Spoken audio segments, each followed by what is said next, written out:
Perfect to middle.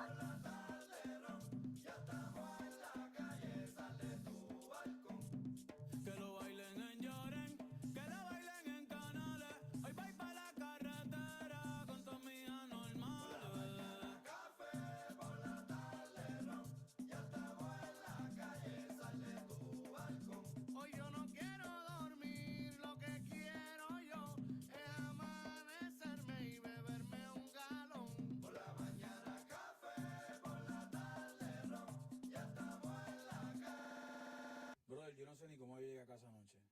Clase lo que era. Y hoy me están tirando de nuevo para bajar para allá, pero yo creo que hoy sí que ha hecho pichadera, que no me esperen, bro. El humo empañó el camino y no pude recordar el camino pa' mi casa. Hoy me vuelves a invitar.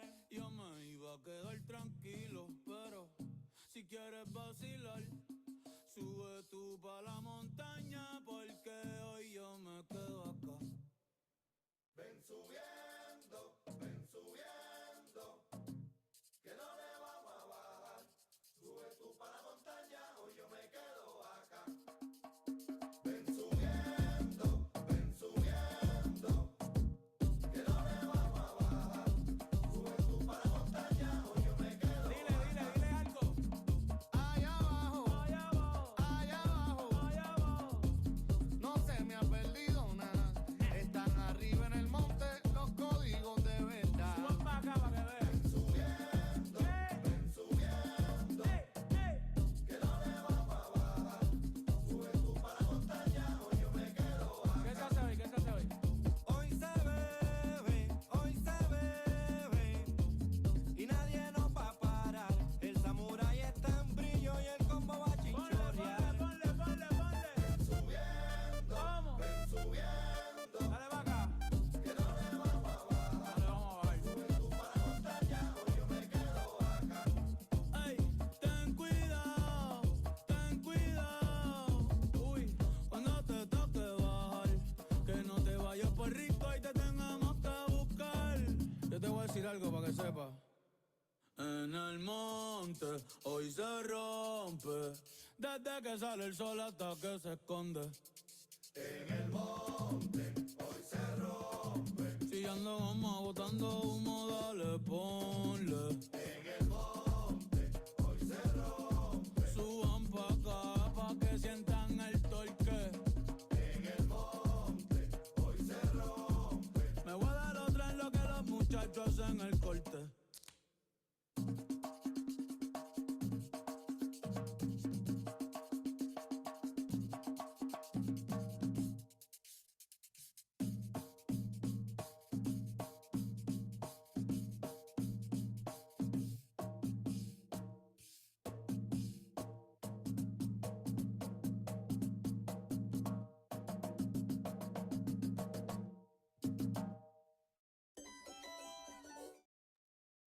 Hey everyone, welcome. You feel comfortable, we would love to see some faces so it doesn't look like we're just talking into the void. Um, welcome. Thank you for joining us on a Friday. Oh man, it looks like someone is on shift. That's amazing. Thank you so much for joining us. What an honor. All right, everyone. So, welcome. We are here today for the MiMentor 2025 Health Equity Fellowship Informational Session. And we will be front loading this with all of the information you need, but we really want to give you the majority of the time to hear from our fellows who are here. We have some from our current cohort, we have some from our inaugural cohort, we have our program advisor and president and CEO of Alliance and Mentorship. So there's a lot of great faces, a lot of great information, and let's go ahead and just dive in. Oh, darn, I should have put this on. So welcome once again. Thank you for being with us on a Friday evening. And so for the next 55 minutes, we will start with welcomes and introductions, a brief overview of the application. You will meet the team that helps to put this project forward and together, and then as well as our 2024 fellows, some of our inaugural fellows, and the rest of the time will be just for Q&A. So to begin, this the overseeing the reason why we're able to do this is because of MiMentor. And MiMentor's mission is to develop and support innovative and inclusive mentorship opportunities that will inspire the next generation of diverse healthcare leaders for underserved communities. And that is very much in line with what this fellowship is. So moving forward into that, the MiMentor Health Equity Fellowship, we are going into our third year, and it is supported by HCI's Health Professions Pathway Program, Category C grant. And this grant and this opportunity is designed to provide hands-on experience for people who are underrepresented. And we really want this to be a practice or like gaining experience that way. It's a stepping stone between your undergraduate work, possibly some master's work, whatever you've done after you graduated from your four-year institution, and eventually what you hope to continue to get into, whether it be nursing, PA, MPH, medical school, whatever that looks like for you. And so we do have our site partners kind of focusing on certain areas, and those can include primary care, behavioral health, geriatrics. And the last bit of information is that this is an 8-month part-time opportunity, again, for people who have already graduated. So you must have had a bachelor's degree on or by January 2025. If you are graduating after that point, we would love to have you join our Health Equity Summer Internship, but you must have it on or before to be eligible for the Health Equity Fellowship. And so that is a good piggyback into our selection criteria. So in order to be eligible for the fellowship, you must have a complete profile on MiMentor.org. And we will have more information about that as we kind of move in through the application cycle. You must be a resident of California at the time that you apply. Why? Because you're going to be going onto your site. And so you can't do that if you're not near your site. And then you must have completed an undergraduate program, which we touched on briefly before. We're looking for people who are interested in healthcare, including some component of behavioral health. And then there are, in addition to, so there's kind of like two layers to this. You apply and are reviewed by MiMentor, but then once we select our cohort of fellows, you go to the site partner who's going to be hosting you, and they have their own set of onboarding criteria, and so you must undergo whatever that looks like depending on the site. And because you will be in a healthcare setting with exposed to the things that happen in healthcare settings, we do ask compliance with CDC vaccine guidelines.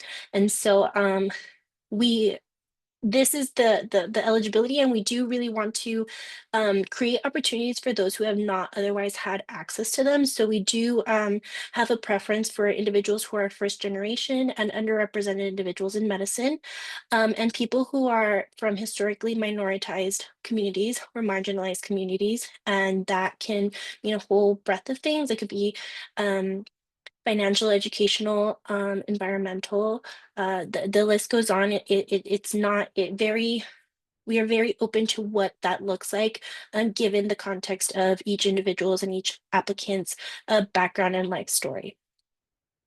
So for this year, we have 4 sites that are confirmed, and taking a step back, we have 5 slots available for every year. And at the moment, we only have 4 confirmed. We are in the works of getting that 5th one confirmed. And when that information becomes available, we will post it on the application site with all of the details that are provided for the other sites. And so the first one is Family Healthcare Network, which is has a very wide network in Fresno. And then there's JWHC Institute and Wesley Health Centers, and they are located in East Hollywood, with the opportunity to kind of move between other sites that are associated with the same clinic, but this would be kind of like for more of an LA-based fellow. Then we have National Core and Hope Through Housing, which is in San Diego. And again, they have a ton of sites in San Diego as well. which we will hear more about soon, and the Riverside University Health System, which is in Moreno Valley. So one thing to keep in mind is that housing and transportation are not provided as part of this fellowship. So you must secure that on your own. Okay? Trudging right along. This is again, 8 months. And so across those 8 months, we do ask for everyone to work, not work, to engage in the fellowship or work related to their health equity project or any of anything that has to do with this fellowship 20 hours a week. And so within those 20 hours, you will be working on a health improvement project, and that is something that you will define with your preceptors at your site, and we will have support to kind of really choose a question and kind of assess what kind of data you're able to collect, and then what that can look like and what that can build into. So the hope is that 8 months is a very short time. You're really just hitting the tip of the iceberg, but if you can once you are done with the 8 months, continue to develop this work into a poster presentation. We eventually want to get to the point where we can support that as well. So that's a little like very broad stroke of what that looks like. And in addition to what you will be doing on site with your site partner, we also host like a MiMentor led component to the Health Equity Fellowship. So this is virtual, it's over Zoom. They're usually weekday evenings. We set aside 2 hours. We don't necessarily use the whole time, and it's 1 to 2 times a month. I don't remember if I said that, but some of the topics that we touch on are community outreach strategies or health disparities and policies. We're looking into a medical Spanish certification for next year that I don't know why I put that bullet point there actually.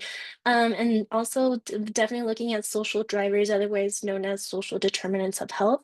And there is also a professional development component to this. So in addition to the exposure that you will have with your preceptors and your mentors and all of the team that you're going to meet at your site, you will have a very close relationship with our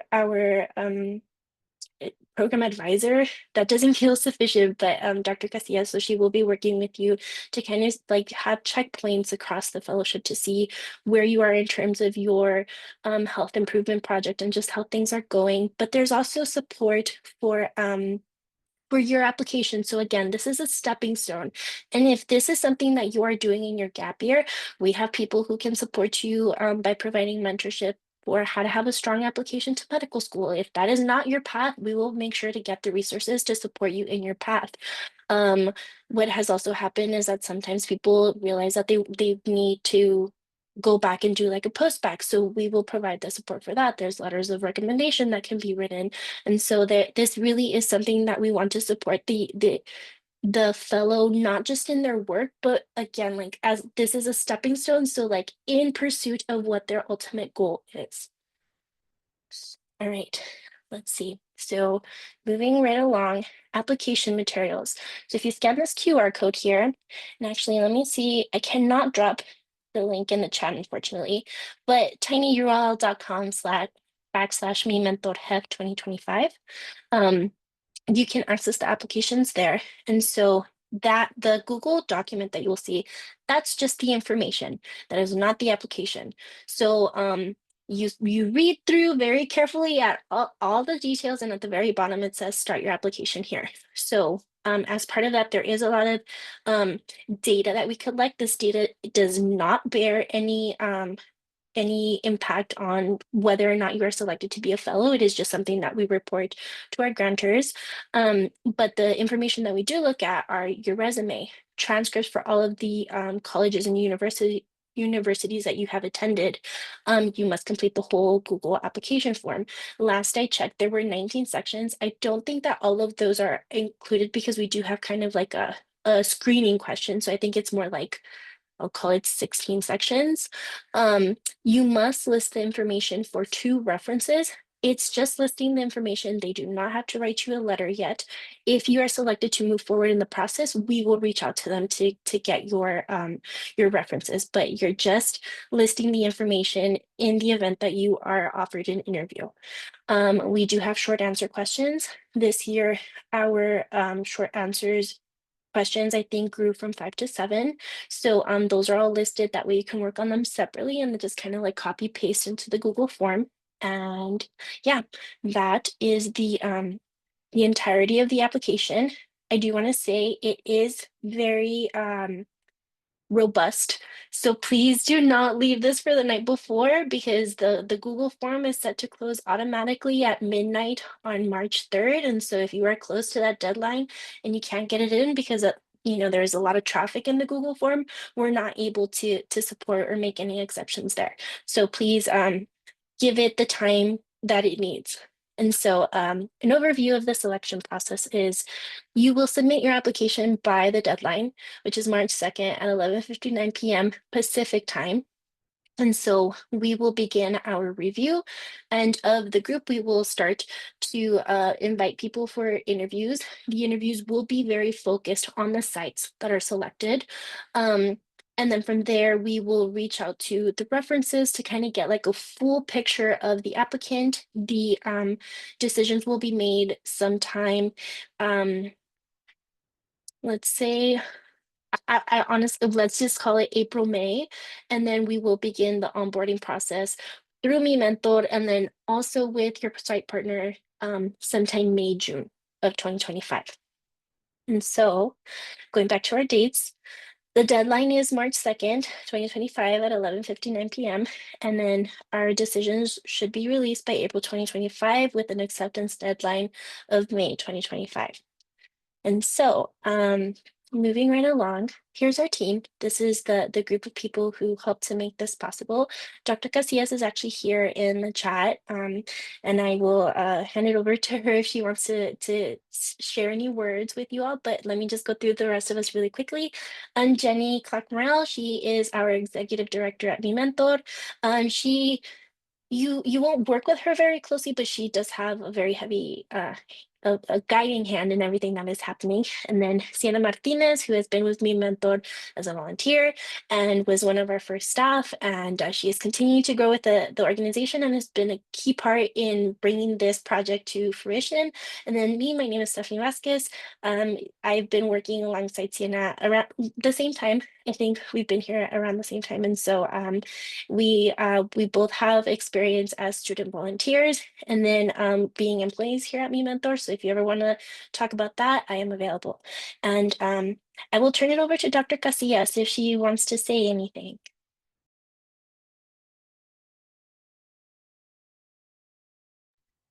Hi, yes, just trying to get on camera here.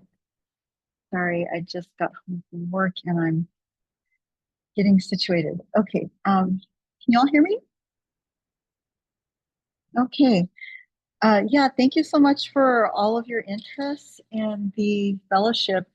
Just very grateful for the opportunity that we've had, thanks to our organizational support and the support of the state grant to allow us to provide this opportunity for postbac students to get more experience in professional development as they pursue their paths and their aspirations to health professions and beyond.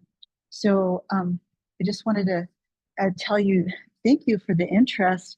I do believe, as a physician, I'm a family physician. I've been practicing for 3 decades, and I certainly didn't have this type of opportunity when I was back, in your age and your place in your journey. And I think, it would have been an amazing experience for me to learn more about what it takes to deliver healthcare and all of the drivers of healthcare within and without the healthcare system.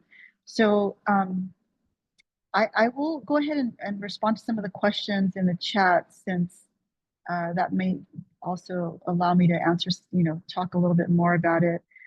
So in terms of the some of the logistics, the days of the week that you would be, you know, engaging at the site depends on, a mutual agreement between the site and yourselves and your schedule. So there's definitely flexibility.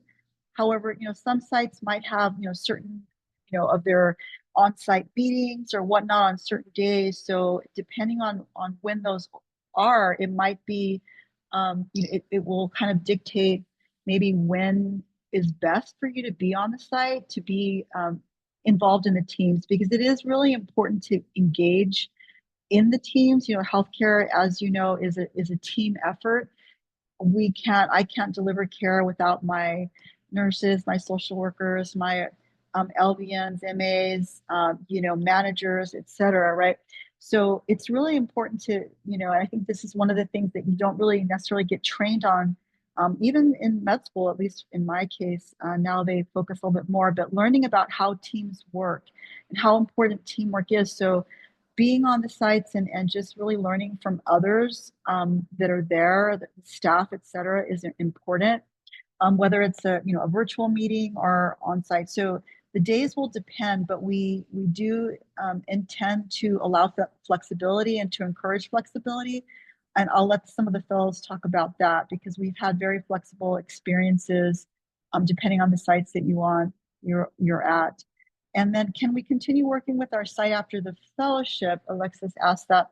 So we have no agreement with the sites to, have you continue after the 8 months, right? But we have had the experience that some fellows have, enjoyed so much what they're doing, and have had a lot of curiosity and interest in staying on. So we've had a couple of fellows who have stayed on at their sites and been actually taken positions. And I believe we have at least one of them, or one or two of those today, that can tell you about their experience. But yes, we had two fellows that were hired for full-time positions after their experience.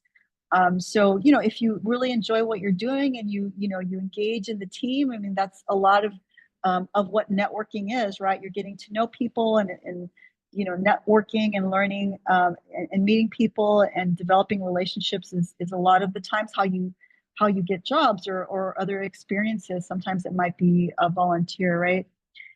And then let's see, looking at other questions in the chat. But yeah, so I think that's a little bit for me. I think one thing that I want to address is the kind of the research aspect, or the project aspect of it. It's one thing that we do aim to develop more. A lot of medical schools, for example, do look at students that they look at the research that you've done. Some schools more than others, but this is not a robust type of research fellowship necessarily, but it is an opportunity for you to do a project. In medicine, we do a lot of projects that aren't necessarily research, but they are considered like project improvement, performance improvement projects, where you kind of look at a problem and you try to develop a solution for it, and then you test out that solution through a kind of a trial, right? And so I think this is a good experience, a good opportunity for you to get experience in that kind of project and research thinking, critical thinking skills. And those are excellent opportunities for you to develop those skills, develop the skills to discuss those with other team members, think about it, do some literature researches on your own. And then, yes, hopefully it would be great to develop an abstract or a poster presentation. And I think some of the fellows can speak to that as well. So I'll turn it back over to you, Steph. Thank you. Thank you, Dr. Casillas. And now our bread and butter, I'm gonna introduce everyone, and if you all could just give a really quick introduction of yourselves, and then we're going to go back and just open up the floor. That way, they know your faces, they know your names, and then they can either ask questions directly or regarding a specific site, or just more generally to each of you and your experience in the fellowship. So, is Denise on the line? She is on the line. Okay, good. Hi, everyone. My name is Denise Nepomuceno, and I am part of this year's cohort fellowship. And I was placed specifically at Riverside University Health System, which is located here in the Inland Empire. And yeah, this has been a great opportunity for me because after graduating undergrad, I felt burned out and I wasn't sure if I really wanted to commit to the medical track. But after joining this fellowship, I have received so much support and so much mentorship, which has given me again my confidence and has helped me get back on my feet to ultimately solidify why in medicine and how I could go about to getting into medical school. So it's definitely a great opportunity. Thank you, Denise. And then up next is Cesar. Hello everyone. My name is Cesar Pacheco, and my site was placed at Hope Through Housing San Diego, where I was mainly right by the border in San Isidro, or Nestor, which is close to San Isidro. This was a great opportunity. I was really fortunate and grateful to be a part of this experience. Very much like Denise, after I graduated. I didn't have much mentorship or much opportunities coming my way. However, with this fellowship, it really helped me solidify that I wanted to go into medicine. Not only that, but it better equipped me to address social drivers of health. And it's been a great experience so far. Thank you, Cesar. And up next is Yesenia. Hello, everyone. My name is Yesenia Mendez Buenrostro, and I was placed at FHCN, short for Family Healthcare Network, in Fresno. I really loved my experience. I worked with a couple of community health reps, and they were really supportive of like everything, and took the time to train me and walk me through different things. But yeah, so I'm a Central Valley native. I grew up in Selma, went to Fresno State, graduated in 2020. Um, was on the pre-med track, kind of taking a break. This fellowship really helped me to identify my passion for public health. So after this, I will be doing another fellowship with UCSF and the Tulare Health Department. So yeah, and I'll probably pursue an MPH right after. So yeah, excited to share with you all my experience more in depth and answer any questions. Thank you for having me. Thank you, Yesenia. And is Viclari on the call? No? Okay. And then we have some people from our first cohort. Kelly isn't here, but I will share some details of her story. So Kelly was one of our fellows from our inaugural cohort, and she was in her gap year applying to medical school. At the end of her fellowship, she was offered work because she just the team saw how much she gave to her project, and it was just a natural continuation of her experience through this fellowship. And she is now about to complete her first year as a medical student at UC Riverside. And Alex is here, and I'll let her tell her story.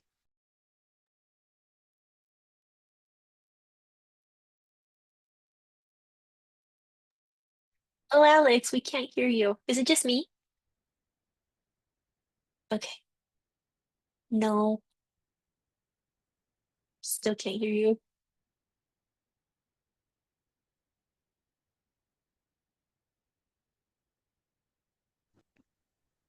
Can you hear me now? Yes. Okay, so sorry about that. Hi, everyone. My name is Alex, and I was part of the inaugural cohort for the fellowship. And it seems so long ago that this happened, and I was a part of the fellowship, but I've definitely have come a long way. I was placed in a federally qualified health center in Los Angeles, where for my passion project, I wanted to work on a blog and kind of look at the community stressors. So that has helped me a lot in my professional development. I'm currently in the medical school application cycle. I have two acceptances so far, and I truly believe that it was the fellowship that helped me get to where I am right now. It also helped me get the position I'm in right now. So because of my work with stress in throughout this fellowship and trying to like look at the community stressors in Los Angeles, I was able to continue my work as an ACEs program project coordinator at Ultimed, which is another federally qualified health center. So apart from like professional development, I also truly appreciate the friendships I've made. I still talk to Kelly. I'm actually texting her right now because she was helping me prepare for my medical school interviews, and she's also doing great. But yeah, thank you. I want to add to Alex was she's someone who really kind of stuck out during her fellowship in in uh in ways that we saw potential for her to really come forward in our student leadership. And she's had opportunities. She was our first ever program manager for an annual Women in Medicine conference, and she is now supporting us. Um, Continuing her work, supporting us with the Health Equity Fellowship and the Health Equity Summer Internship. So this can look different for everyone, and the number of opportunities that could come up can be in a multitude of factors. It really just doesn't have to be one way. So I am going to stop screen sharing and start answering some questions in the chat. But I really encourage you all to, if you feel up for it, to unmute yourself and consider asking questions to any of the individuals that we have here this evening.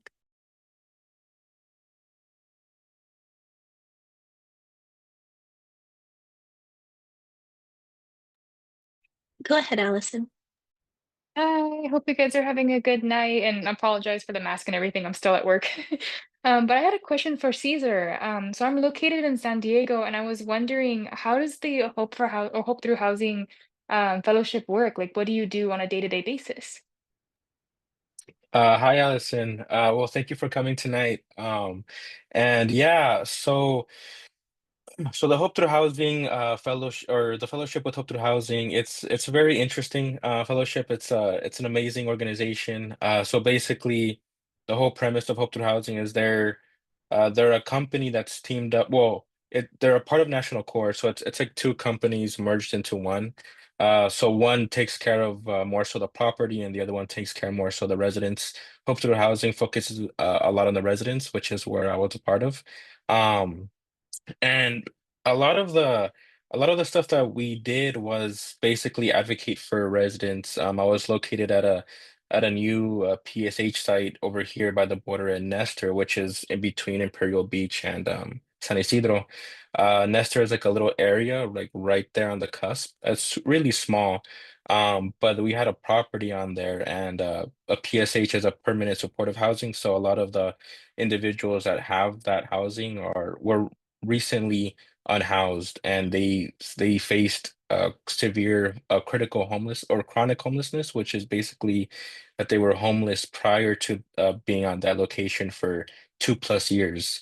And so I was placed at that site for most of my time, and they had me do a lot of events that would help with bringing more life to the property, getting to know the residents, advocating for them, helping them gather more resources to better support them in their like their Medicare, their Medi-Cal, their dentistry appointments. I focused on creating a survey where we could assess where what areas we need to improve on to better support the residents. And currently, I'm working on a final presentation, which I will discuss my findings. Additionally, I wasn't just limited to being at that site. My preceptor really had me going all over San Diego, just getting experience in lots of different properties with a lot of different service coordinators, so I can get a feel for how every property works, whether it's PSH sites, senior sites, family sites. So it was a little bit of everything, and the entire group was extremely helpful, and it was a great experience. I hope that answered your question. Yeah, thank you so much. That sounds like it was an amazing opportunity. That's really cool that you got to be a part of that. Did you ever end up heading, like, setting up any community health clinics with them too? So current actually, yeah. So we have programs where certain service coordinators they have the ability to reach out uh to certain services. So in this case, we partner a lot with San Diego PACE and San Isidro Health Center. And so they come a lot to our certain properties and they offer services whether it be to families or like children or to seniors, depending on the location. Very And cool. we Thanks also so much. have Okay, yeah, we also sorry. had a health fair. Oh, that's awesome. Okay, very cool. Thanks so much for answering my questions. Thank Cesar, this is this is Dr. Cassis. I was just wondering if you could speak a little bit to kind of the role that you'll be taking on, if you don't mind, after the fellowship. Yeah, definitely. So I had with the fellowship, it went really well. I really got along with the team, the property management, which is the national court aspect, and as well as the Hope Through Housing team, the service coordinators, and my preceptor. And fortunately, after now that the fellowship is coming to an end, I got offered a job opportunity. So that was really cool. It was really amazing. And so now I'm officially onboarded as a service coordinator for the San Isidro and El Cajon area. And so it's really cool. I'm going to be finding ways to bring more resources and offer a more health equity slash social drivers of health lens to better support the residents, especially in the PSH sites where they need extra care. Thank you, Congratulations, Cesar. Cesar, and thank you for sharing. Thank Um, you. I want I want to ask a question that came up in the chat. Um, so this is for everyone, anyone, and I don't think it has to be specific to the way it's listed. Hi, is this fellowship workable around a part-time job? I recognize not everyone did have a part-time job, but you did have other responsibilities in your life. So anything about like fellowship slash life slash whatever else balance would be appreciated.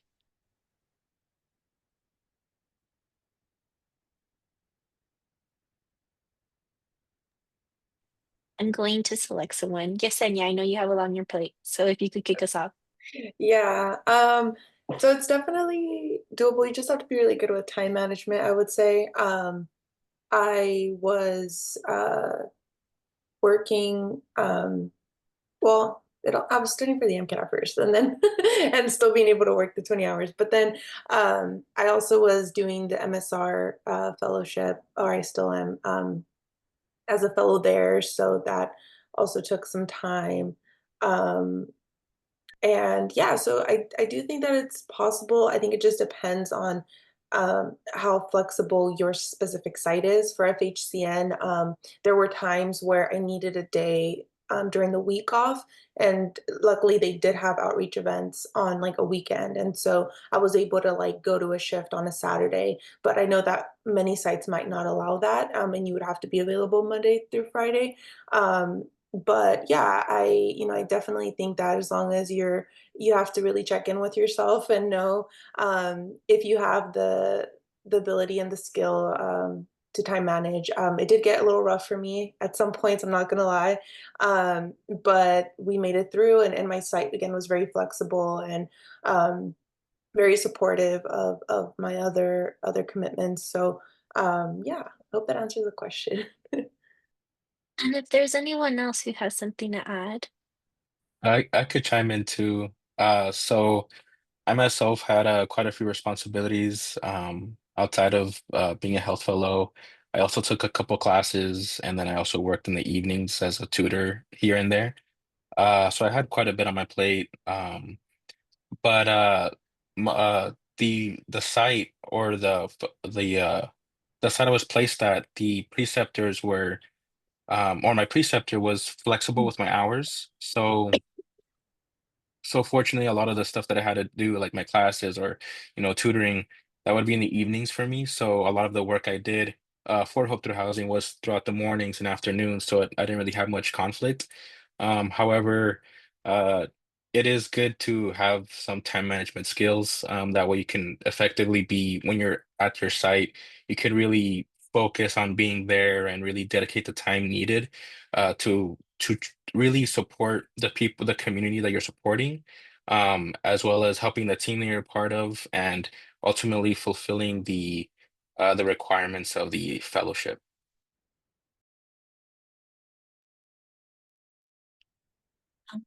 Alex, Denise, did you have anything to add to this question? Um, yes, I could also reiterate what Cesar and Yesenia said, where you just have to communicate what your schedule looks like with your preceptor. And many of the times, well, specifically here at Riverside, they were very understanding and they understood that as a student, as a volunteer, we're often juggling a lot of tasks. So yes, they were very accommodating. I also wanted to just quickly chime in, although where I was placed is like no longer a fellowship site placement. I think it was very difficult for me to have had maybe like another job. I think I wanted to focus on like this fellowship because it was a lot for me personally, and I was studying for the MCAT as well. So I mean, everyone has a different perspective and a perception. So just take that into consideration as well when you're applying to this fellowship.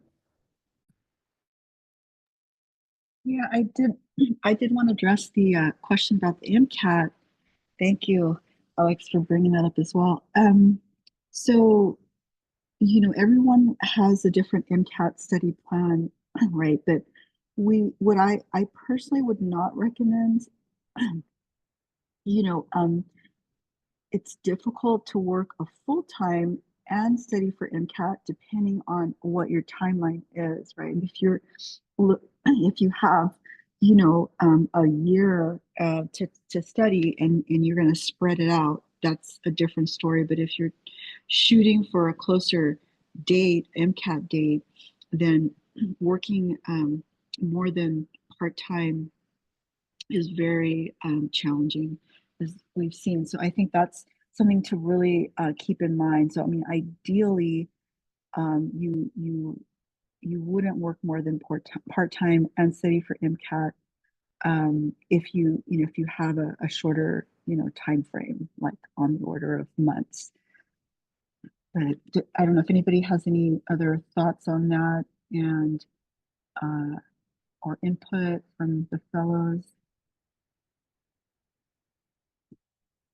Not a fellow, but I do, excuse me, I do work and volunteer with MiMentor, and I will say that um, there are weeks where I have put in close to 50 to 60 hours, and I am left completely spent for my studying. I sit down with the best of intentions, and I'm like ready to Anki and sketchy and like draw out my mechanisms, and it doesn't happen. And then I sleep, and the next morning I'm a different person. So yeah, I do think that for you, like it's possible if I was giving myself the goal of like I will study 45 minutes each night, and I am going to take my MCAT in December. But if I am going to take it in May or June, I need to scale back. And so you just really have to assess like what's your goal date and what's your goal score and how can you fit in the fellowship, whatever other responsibilities you have, and taking care of yourself as a human. I wanted to piggyback off of what Steph was saying. I wanted to also follow it up because somebody asked the same thing in the chat. For me personally, I had a longer like study plan. I was gonna study for about like 6 months, and also considering that I really struggled with the MCAT when I would come back from my site placement, I was absolutely drained. I did not want to do anything, and I was gonna spend the rest of the day studying. That didn't happen very often. And so yeah, just something to keep in mind, and like what Steph said, what kind of score are you aiming for and the study plan that you have, just to keep those in mind. Vinny, I want to jump over to you, but we did have someone else in line, so I'm gonna ask them to go first and then keep note of your name. So Sarai, I'm hoping I'm saying that right. If you would go ahead and ask your question? Yeah, you pronounced it good. Hi everyone. Thank you so much for this informational session. It's been really great. And I just wanted to ask like current and past fellows, while you were filling out the application, what advice would you give to current students, filling out the application? Like what do you think were some pros about your, own story and how you kind of conveyed that?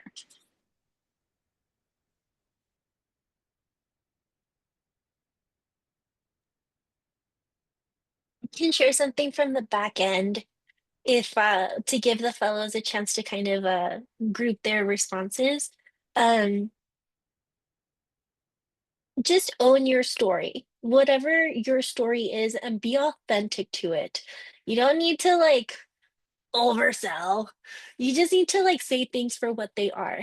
And also, this is remember your audience and remember your goal.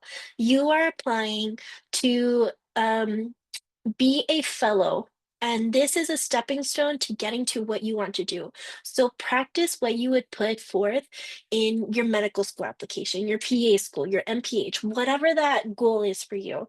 And this is not the time for the flowery, like poetry, like you really have to try to dig what people are saying. That's not the time for this. Like you just own your story, be truthful, be authentic, and really focus on like the growth and the journey and like what you've learned and what you've gained from that instead of like um the event itself, because the event itself, while you may show, you're not telling, you're showing what really happened. If we don't know why you're sharing that and why that makes you a good candidate to be a fellow, then it's just a great story. So if any of the fellows want to share from their perspective.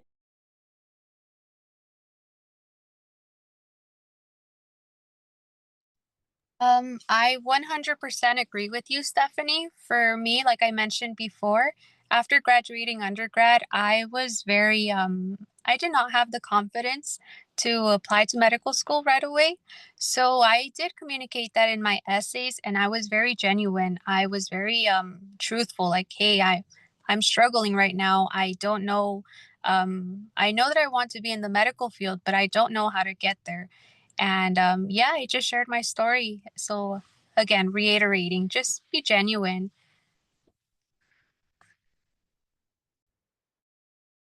Yeah, I would just agree with that. I think I had to look back at the responses I put, but I think it's just being very honest. Kind of similar boat as Denise and maybe some of the other fellows, but kind of feeling like I don't know what really the next step is, and knowing that this opportunity would be a stepping stone for me, right? And that's who they're looking for, I would say, is somebody who needs the support, who wants to explore more.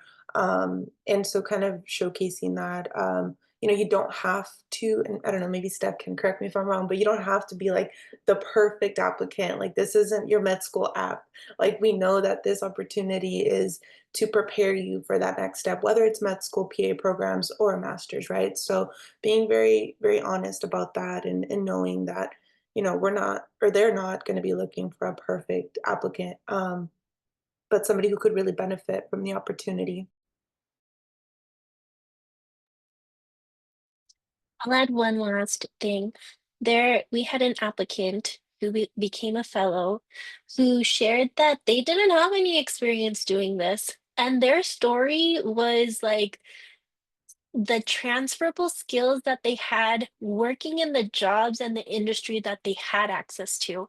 Why they were like, I don't want to say confined, why their life experiences gave them, or like why they had to take that path, but why they were still really, really good for this. And this person ended up like that story stayed with me. This is someone from the first year. I still remember it very clearly, and yeah, they had a really great experience. So just because like if you approach this or life really by like trying to meet all the criteria, it's just like this is another one, like those don't really stick out in the way that being genuine and authentic to your story does. Okay, Anthony, go ahead. I'm in a pretty loud place. I hope you guys can hear me all right.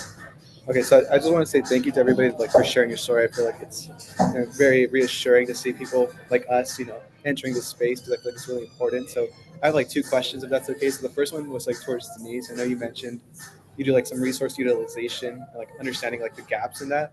So like I definitely understand that because I know there's a lot of efforts to do outreach. So RUHS, I know they do like free mobile clinics, and we're working with them for like in May 30th. They're going to be hosting like a free clinic in Riverside. Is this something that you're going to be transitioning to? Because I know you said you're going to be going from like the resource utilization gaps into the outreach. So is that like what you're working towards? And then my second question is more for Dr. Casillas. So I know as a physician, it's very hard to balance all the tasks that you're doing. So how do you actually balance the clinic with like the outreach? Because obviously, doing the work in the clinic is very important, but like how do we address like the systemic issues that are preventing people from actually coming to get that care? I could go about answering your first question. So, yes, for me specifically at the site where I'm at, I'm only doing that work at this specific clinic. So I haven't had the opportunity to expand at a larger scale, but I could definitely say that what I've learned and the things like, going about this resource underutilization issue, I have had the opportunity to translate it to other places. So I'm happy to share that I was offered a care coordinator position at another federally qualified health center. And that's all thanks to, everything that I've learned here at this site. And there at this new position, I'll be specifically working with people in an underserved community who deal with chronic diseases. So that includes diabetes and hypertension. And from there, I'll be meeting with them and seeing what social domains of health are preventing them from controlling their A1C levels, and what other holistic approaches we could take to get them to where they need to be at in regards to their health plan. So I hope that answers the question. Yeah, definitely. And then also congratulations. That's really outstanding. So thank you for. Yes, thank you so much. And then I'm going to attempt to summarize the question just to make sure everyone's on the same page. And then I saw Dr. Casillas muted herself, so she knows.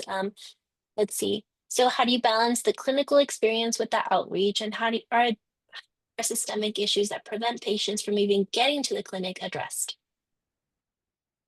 So I think you're asking how, as a fellow, you're balancing. I think you're asking about the Sorry. fellows, correct? No, I was asking like as a physician because I know obviously your time is pretty congested being inside the hospital or in the clinic itself. So how do you actually? Because I know you're doing obviously this right. You're doing the MiMentor program. You're helping us out. So how do you actually balance that out? And then I know there's other programs as a physician that you can do to maybe address like the more systemic issues. Is that something that you feel like there's enough time as a physician to do?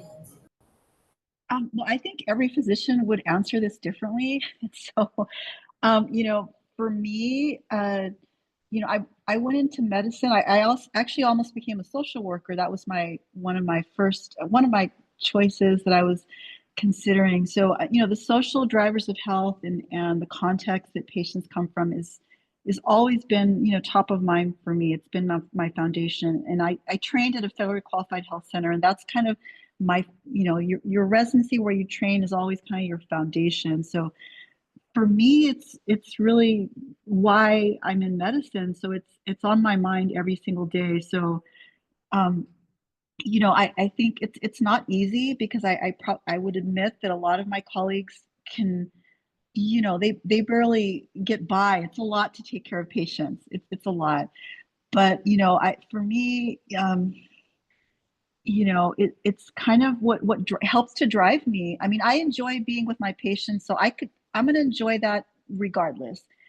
But when I see, so many barriers to their care, and they tell me so many things that need to get, to be done in the system that are not being done for a lot of different reasons, it kind of drives me to want to, do things outside of the healthcare setting to try to help address those. And for me, at least now with this organization, it means trying to help mentor you all because I see the future, of healthcare in you all. And I'm really hopeful that we can get to a state of healthcare that, is more, personalized, that does address the needs of the patients and meet them where they're at way more than we are right now. I mean, it's a conundrum. I can't tell you for sure that I know what the answer is, and I don't expect that all of you are going to solve the issue, but I think if we work together, it's very helpful to be able to to just be there to help with those issues that I think are just very important. So I don't know if that partially answers your question. No, yeah, definitely it does. And I've met a lot of physicians who I know they say it's like very hard to do stuff outside just because they're so drained from the hospital. But because I was like considering, doing the MD MPH route because like I also realized how important policy is into all of this. So that's why I was also interested in like how you can also add on to your all your responsibilities as a physician and still try to do like the outreach, the policy side. So, but that does help guide me Yeah, for I sure. mean, if I had done this fellowship, when I before I went to med school, and had I known what I know now, I think that I may have taken a slightly different path. I'm a full-time clinician. All I do is see patients in the clinic, but I have a lot of colleagues that are involved in policy, and they have leadership positions, and so you can do both, and sometimes you end up transitioning into more of a policy or administrative position, managerial position. Some people want to hang on at least to one day in clinic or something like that, but you do have the opportunity, especially when you have the knowledge that that all of our fellows are gaining. Denise and Cesar and Yesenia and Ali, like they've gained skills and the knowledge and even just the language, right, to speak about all of the ways that social drivers impact health, and they're more well positioned to be in healthcare and to be in those leadership positions, policy, administrative, public health spaces where they can do that as well. So for me right now, I'm just helping you all to get to those positions because I know it's possible, and I know that I could have done it had I chosen that different path, but this is where I'm at right now. So I'm trying to help you all. Thank you, Dr. Casillas and Denise, for your insight. And just because I want to be mindful of the time, we have two rapid fire questions. One of them is going to be from the chat, and the other one will be Nayeli Gonzalez. So, the first question for our fellows. I am interested in pursuing a master's in health administration with a focus on management and operations. Would this be a good fit for my professional goals? Do fellows pursue roles in administration within a healthcare setting?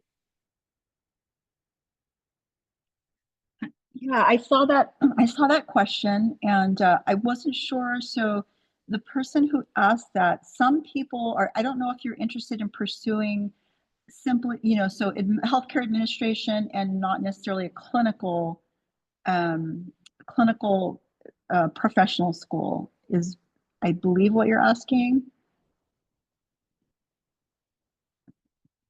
Well, either way, I mean, definitely, healthcare administration is critical. I mean, that's really those are the people that kind of run our systems. So learning about how the systems work is important. It depends on the site that you're going to be at. I mean, and it depends on what kind of health administration you want to be involved in, right?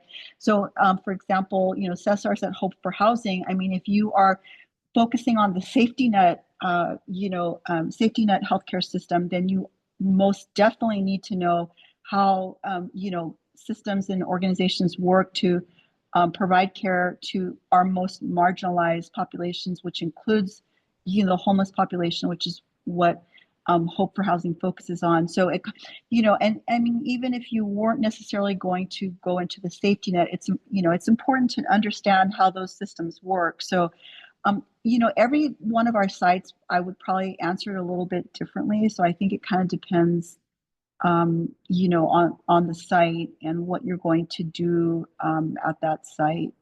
But I mean, it could be a good fit. I think there's a lot of other things too that you could do. So I mean, maybe it might be good to have a separate conversation to see where what site you would be interested in, what exactly you're interested in. I agree with everything Dr. Garcia said. I think we need a little bit more information and then specific to what site you're considering, and then we can have a more robust answer. So we are at time. It is 7. In case anyone needs to hop off the call, I want to honor that we're going to give Nayeli the floor. So Nayeli will be our last question for the evening. And if you have any additional questions, some of our fellows have dropped their information in the chat. We also do have that more general email, which is fellows@mimentor.org. And we could forward any questions or gather feedback from our fellows and circle back with you. So Nayeli, if you would feel comfortable unmuting yourself. Yeah, hi. Can you hear me? Okay. My question was for the fellows. Are the projects you guys do specific to your site? Just because working in a healthcare setting and seeing a lot of disparities, I myself have thought of projects. So would this fellowship be able to expand on your own projects, or is it just mainly for the sites themselves?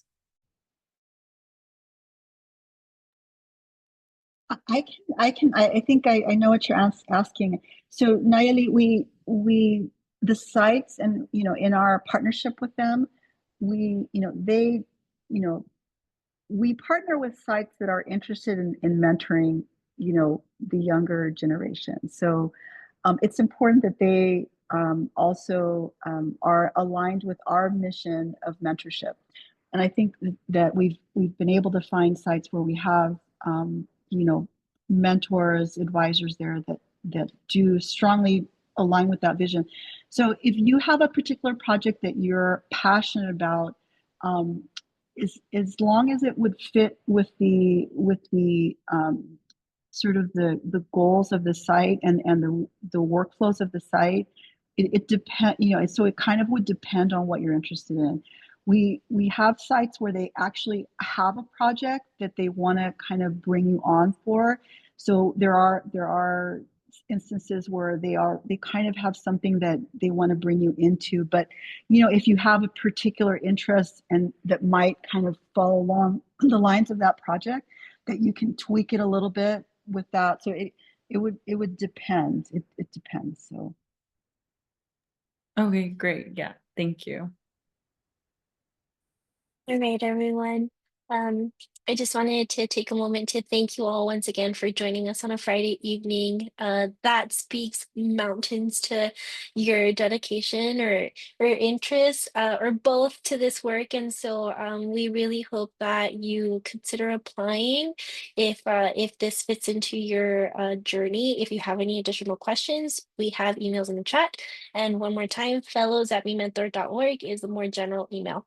So otherwise, we will catch you all on the other side. And thank you so much for joining us. Thank you.